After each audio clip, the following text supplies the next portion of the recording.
iban muchos hombres al cerro a traer su leña para su hogar, porque pues antes no había luz o fuego para cocinar, no tenías luz, no tenías gas. Entonces la mayoría de personas iban al cerro a traer leña y era donde se encontraban a esta cueva. Pero si acaso, si no hacían por meterse, ya no la volvían a ver. Aunque fueran en un lugar, ya no la volvían a ver. Entonces había mucha gente que, a lo que se dice, llegó gente a ver a meterse a la cueva y decían, es que es un pueblo muy... Era como otra ciudad, o sea, meterte a un pueblo. Uh-huh. Cosa que ellos no podían creer porque miraban un pueblo, en este relato miraban un pueblo que con muchas riquezas, oro que no se imaginaban.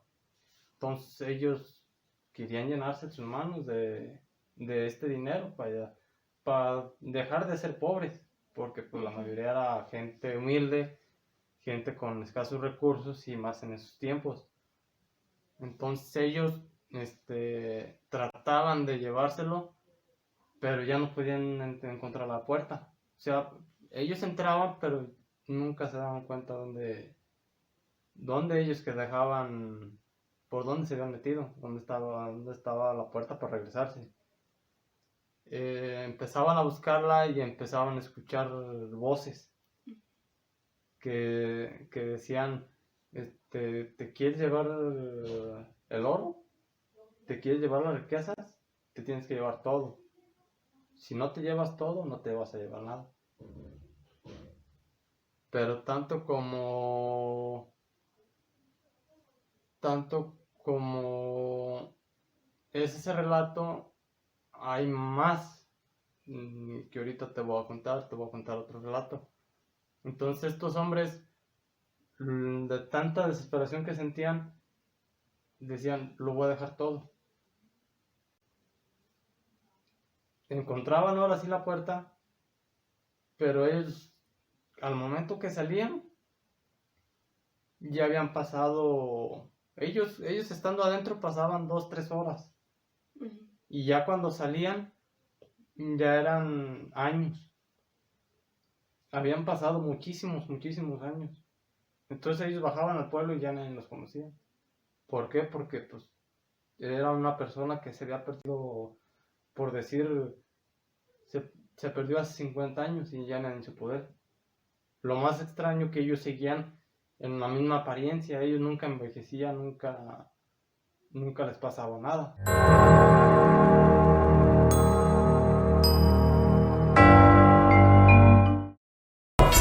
La cristiada fue de 1923 a 1927 y cuenta pues de la leyenda del Padre Vega que escondieron un tesoro en Peña Amarilla, que viene siendo al norte de San José de Gracia. Fue cuando descarrilaron el tren, los cristeros, pues automáticamente lo robaron y se llevaron todo el dinero, y todo el dinero, según cuentan, que está enterrado cerca de Peña Amarilla, donde tienen su campamento. ¿Y qué nos puedes decir sobre el Padre Vega? Pues el Padre Vega era un cristero que era de los que encabezaban la cristiada. Igual había pues otros jefes también, no nomás era el único. O sea, estaba también Isidoro Padilla, que venía siendo, él venía siendo mayor y él tenía también su gente aparte. O sea, él tenía sus 80 o 90 hombres a su mando. O sea, había muchos cabecillas, como Victoriano Ramírez el 14, también él tenía su gente aparte. Entre ellos también andaba mi abuelo, Francisco Hernández Padilla, que era sobrino de Isidoro Padilla. Igual todos los cristeros de aquí de la zona de la Alteña, pues era gente aquí de San José de Gracia y de los alrededores, de Tepa, Capilla, San Francisco, Atotonilco, o sea, de toda la ranchería. ¿Y este asalto que se hizo del tren lo llevó a cabo el padre Vega. El padre Vega con todos los revolucionarios, los cristeros. Entonces descargaron el tren y fue cuando se llevaron era un gran tesoro, según era mucho oro y plata. Cuentan que también había barras de oro. Entonces, según cuentan, pues que eso está enterrado al norte de San José de Gracia, en el Cerro Chico, en Peña María, donde tenía su campamento.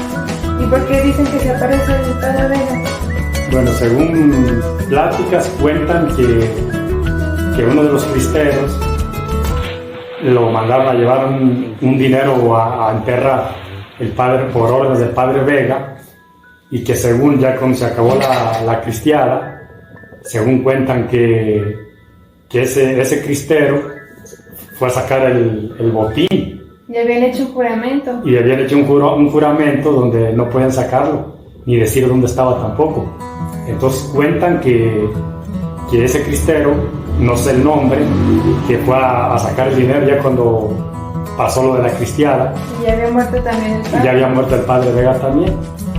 Entonces cuentan que ahí, que él estaba escarbando donde estaba el dinero, y según se le apareció el padre Vega diciendo pues que era una traición, pues, que no tenía por qué sacar el dinero porque se había hecho un juramento, y eso era muy respetado. Sí, antes la gente era de mucha palabra. Y pues hoy en día todavía hay muchas personas que todavía van a buscar ese tesoro, pero hasta ahora no se ha sabido de nadie que lo haya sacado, o si de verdad está ese tesoro ahí, porque vamos a lo mismo de que sigue siendo una leyenda.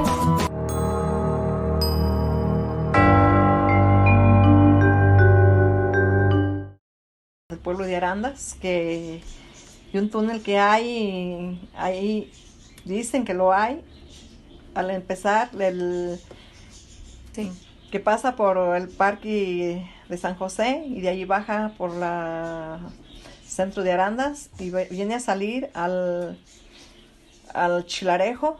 Allí se dice que los sardos escondían, o la gente se escondían los sacerdotes, se escondían armas, y que ese túnel quedó completamente cerrado ya cuando pasó la cristera, pero se dice en la leyenda que allí hay todavía muchas armas, muchas cosas que muy valiosas. Ese tiempo de la revolución, pues hay muchas cosas ocultas que no sabemos en dónde estén o qué es, pero hay muchas cosas ocultas. En la revolución también se mataron muchos cristeros porque amaban mucho a Dios, y pues el gobierno no quería la religión católica, cerraron los templos, cerraron todo, no nos permitieron acudir a misa, no nos permitieron, pues como los sacerdotes estaban bien escondidos. Fue una cosa muy triste, muy dura para nosotros los católicos, pero Dios que ya eso ya no ocurra, porque pues son cosas muy duras y muy tristes para nosotros los humanos. Tantas muertes, tantas cosas, que pues nos quedaron recuerdos muy tristes de nuestros abuelitos, de nuestros bisabuelitos, porque en la revolución a mi bisabuelito lo mataron en el corral de su casa. Lo agarraron ordeñando sus vacas y allí lo mataron. Fue una cosa muy dura para la familia. Él murió, tenía, ¿cuántos años? No sé, tenía 1 año, 2 meses, 3 meses de casado. Entonces llegó el gobierno en equivocación porque querían agarrar a su hermano.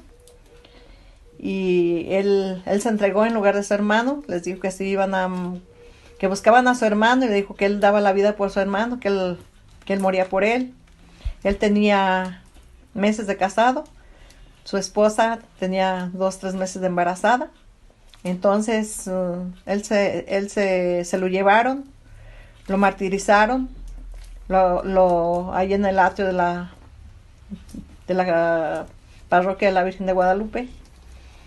Allí lo llevaron y les dijo que él daba su vida por su hermano.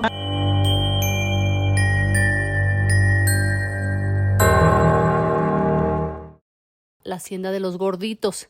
Esa pertenecía a la familia de los Gorditos de apellido González. Era una hacienda muy grande y esa familia construyó una iglesia. Está por el camino al Fraile, Tres Palos. Ellos construyeron una iglesia para su hacienda. La iglesia estaba construida, los techos decían que eran de cántaros y el piso de jarro. Decían que eran muy ricos y que uno de sus hijos era muy envidioso y mató a uno de sus hermanos y lo enterró en la iglesia, que después se seguía matando gente y la seguía enterrando en la iglesia. Los sacerdotes se dieron cuenta de que habían hecho eso, los excomulgaron, la iglesia se cerró y ellos, pues me imagino que se fueron de la hacienda porque pues toda la gente les tenía miedo o coraje.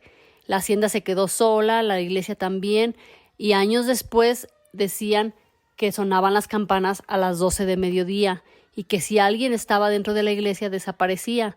La persona que nos contaba la leyenda dice que ella sí conoció la iglesia, que algún día llegaron a ir, había todavía los copones, las sotanas, en la sacristía estaba todo lo que utilizaban los sacerdotes y que los pisos estaban levantados y que un día se les ocurrió levantar uno de los pisos y sacaron un cráneo. O sea que sí fue verdad que ahí estaban enterradas personas. Pero lo que cuenta la leyenda es que si tú estabas dentro de la iglesia cuando sonaban las campanas, ya no te volvían a ver, desaparecías. Durante un año, hasta el año siguiente que volviera a sonar la campana, aparecías.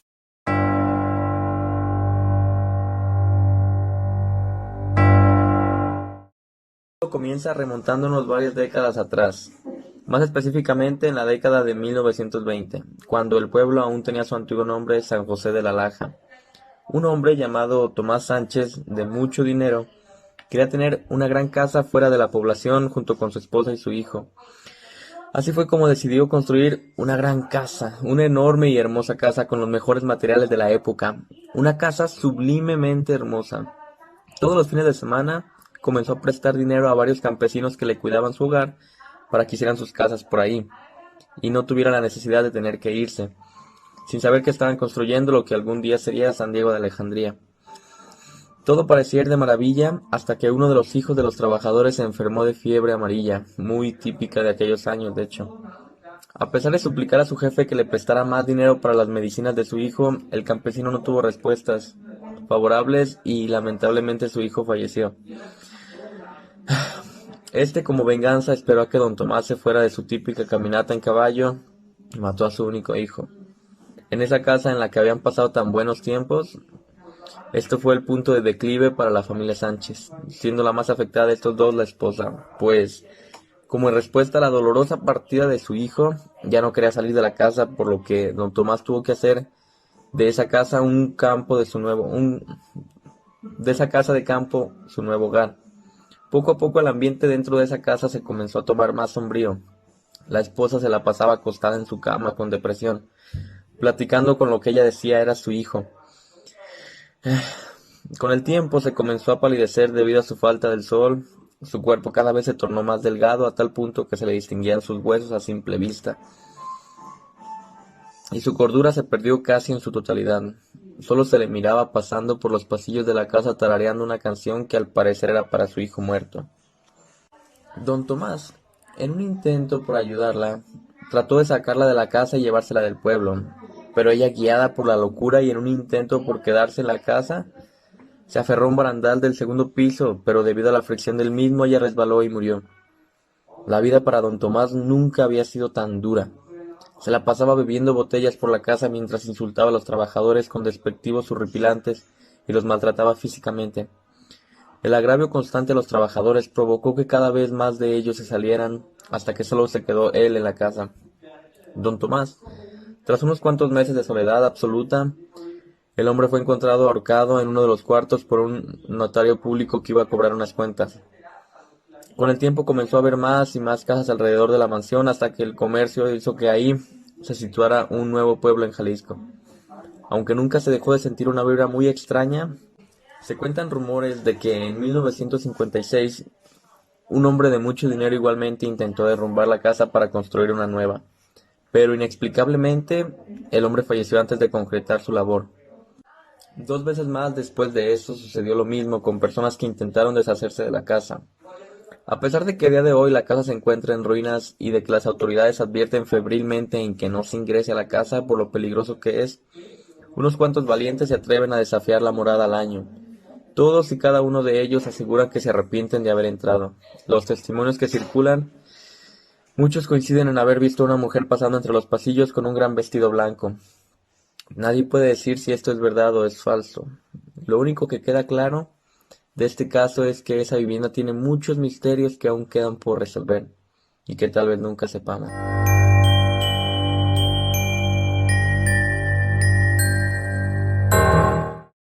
Que yo tenía, mi abuelita cuando estábamos chicas le gustaba mucho contarnos historias sobre su vida, y ella nos contaba que cuando ella estaba chica en la era cristera, más bien en la guerra cristera, cuando venía el gobierno a hacer sus desmanes aquí al pueblo, pues ellos se tenían que proteger y se iban en burro al pueblo de Ayo y pasaban por el puente de Guadalupe, que antes era la única pasadera que había. Había caminos muy viejos, pero ese era el único por el que podían trazar y agarrar el camino hacia Ayo. Y nos contaba que pues se iban en la madrugada para poder llegar en las mañanas, y decía que tenía mucho miedo porque ella estaba chica y cuando llegaban al pueblo de Ayo seguidos se encontraban a personas ahorcadas entre los árboles, y ella eso le asustaba mucho y decía que su mamá le decía: "Mija, nomás no voltees y reza por ellos, son pobres personitas que les fue mal, reza por ellos y por sus ánimas", y les enseñaba a rezar oraciones muy bonitas. Y ahí duraban 2 o 3 días y ya otra vez se regresaban para acá, para Arandas. A veces dice que les tocaba mucha lluvia o cosas así, pero pues era por su bien, porque venían huyendo del gobierno, porque en ese tiempo estaba prohibido pues todo lo que era como adorar a Dios y todo eso. Entonces ellos eran muy devotos de la Virgen de Guadalupe también, y pues eso no tenían permitido. Había personas que no podían ni, como por ejemplo los sacerdotes tenían que esconderse porque no podían dar la comunión. Se los veían dar la comunión, pues los agarraban, los fusilaban.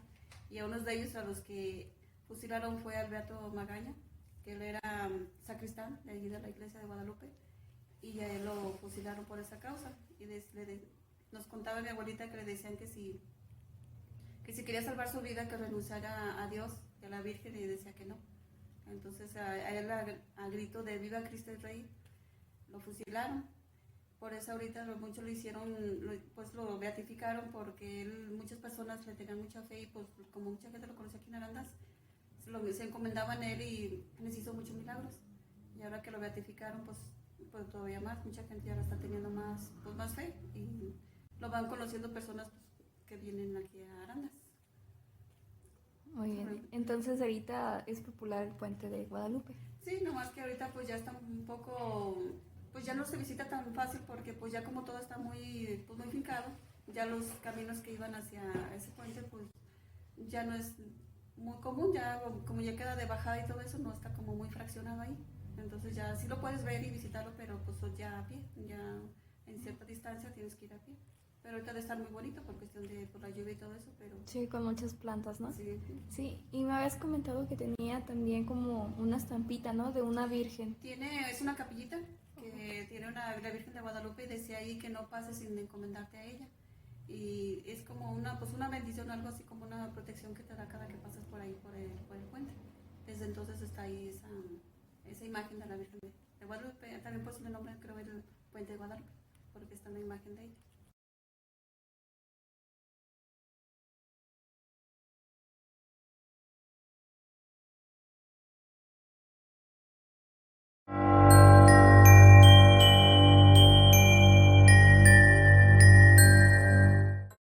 Hace aproximadamente 40 años, en el pueblo de Capilla de Milpillas, una pequeña delegación de Tepatitlán de Morelos, Jalisco, llegó un sacerdote de edad mayor proveniente del municipio de Zapotlanejo.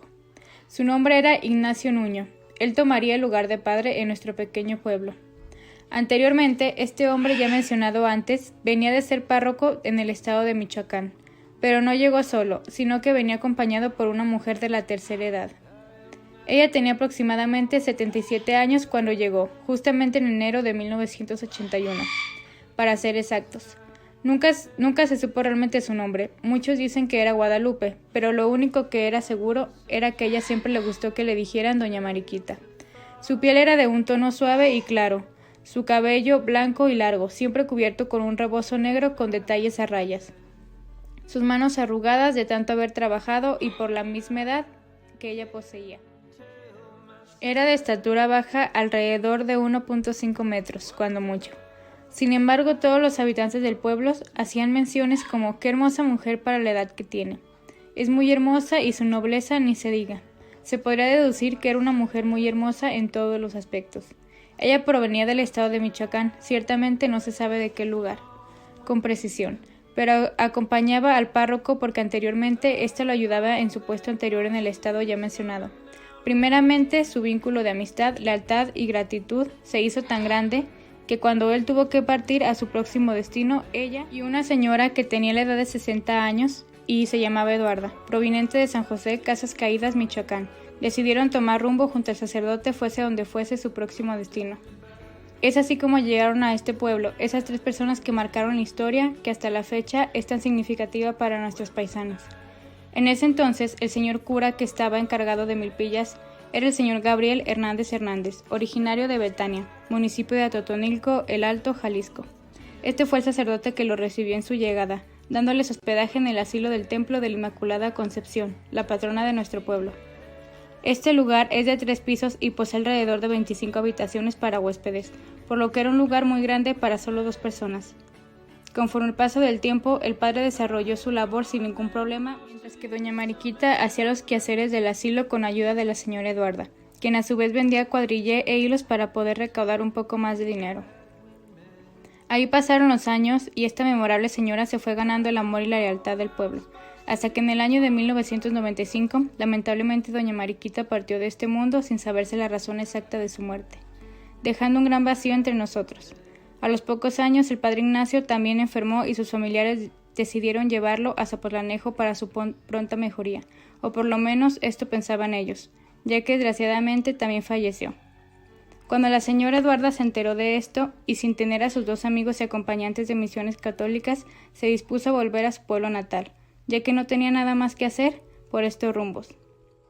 Los años seguían pasando y el pueblo poco a poco fue tomando vida nuevamente, dejando atrás esta triste experiencia de perder a seres queridos y gratos para la sociedad, o por lo menos así parecía, hasta que comenzaron a notar cosas raras en el asilo y el salón parroquial del pueblo. Muchos han tenido la experiencia de ver la silueta de una persona con las mismas características de doña Mariquita, deambulando por los pasillos con su bastón, simplemente recorriéndolos como si quisiera volver a este lugar, anhelando volver tanto como las personas de este pueblo lo querían. Hasta el día de hoy, cuando se realizan actividades en estos lugares, muchos tienen sensaciones raras al estar solos ahí dentro. Siempre la presencia de alguien y empiezan a concebir un tipo de miedo muy extraño. Algunos aseguran que es ella, que es el ruido de su mismo bastón, los que los hace saber cuando su presencia ha llegado. ¿Qué querrá? Es la interrogante que nadie ha podido resolver hasta la fecha. Lo único seguro es que su intención hacia las personas nunca ha sido negativa, pero al percibir la llegada de ella, como toda persona común y corriente se percibe en la angustia y las dudas comienzan a surgir por estos mismos lugares.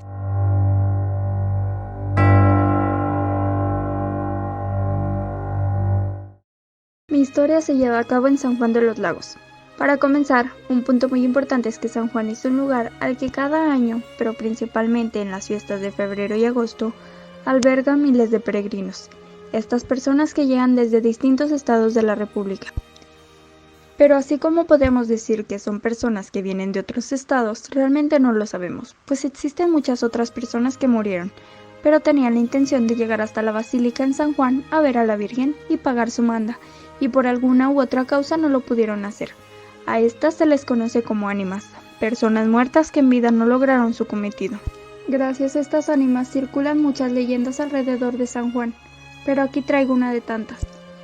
Esto ocurrió hace mucho tiempo. Casi llegando hacia el centro de San Juan, venía un joven hombre de aproximadamente 28 a 30 años, alto y de piel morena. Debido al largo camino que llevaba a pie, se encontraba muy cansado y sudado. Por eso, cuando pudo visualizar las torres de la basílica, rápidamente se emocionó, pues por fin iba a poder cumplir con su mando.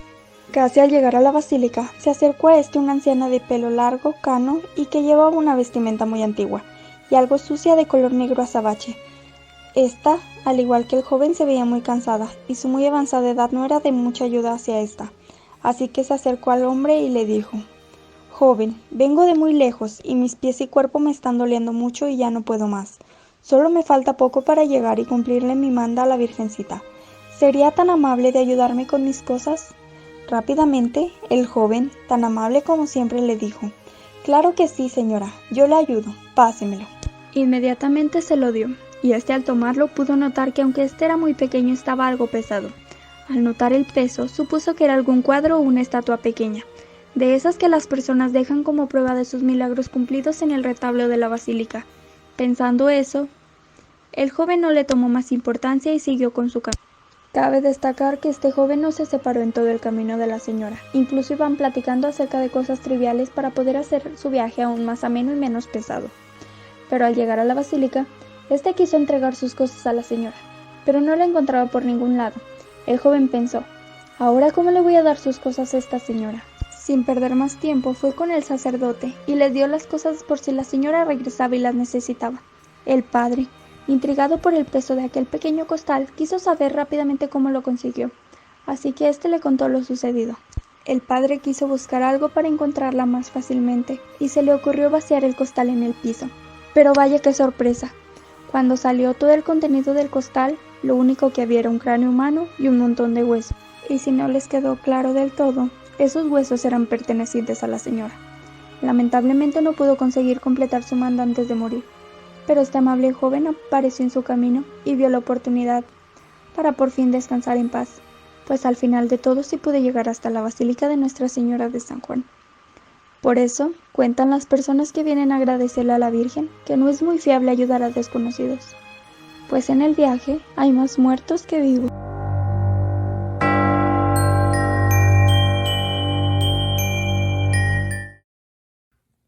Sucedió en el siglo XIX. Mi papá nos platicaba que había unos músicos de rancho que no tenían trabajo y se pusieron de acuerdo que iban a ir a buscar trabajo para tocar. Y dijeron que si al diablo se encontraban, a ese mismo le tocaban. Y se fueron caminando por el camino real. A poco de ir caminando, encuentran un charro. Les preguntó que a dónde iban. Y ya le dijeron que iban a tocar, que si al mismo diablo lo encontraban, a ese mismo le tocaban. Y ya les dijo él. Dijo: yo les voy a dar trabajo, nomás con una condición. Que al tocar, no toquen el violín. Y se fueron caminando donde iban a ir a tocar. Encontraron una casa grande y ya pues, se pasaron adentro. Ya pues sí, había gente y movimiento de fiesta. Entonces ya cuando comenzó la fiesta empezaron a tocar y ellos empezaron a ver muchos que andaban bailando, que era gente que ya había muerto. Y ellos se emocionaron, se asustaron, no sé qué sería lo que pasó. El caso que el que no tocaba el violín, de esa impresión, él empezó a tocar el violín. Y al tiempo que tocó el violín, se acabó la fiesta. Y ellos quedaron desmayados. Para cuando volvieron en sí, estaban debajo de un fresno. Y ese fresno se secó después. Todo eso sucedió en el rancho del Carretero. No sé si es municipio de Arandas o de San Julián, pero eso allí pasó y así sucedió. Después el fresno se secó.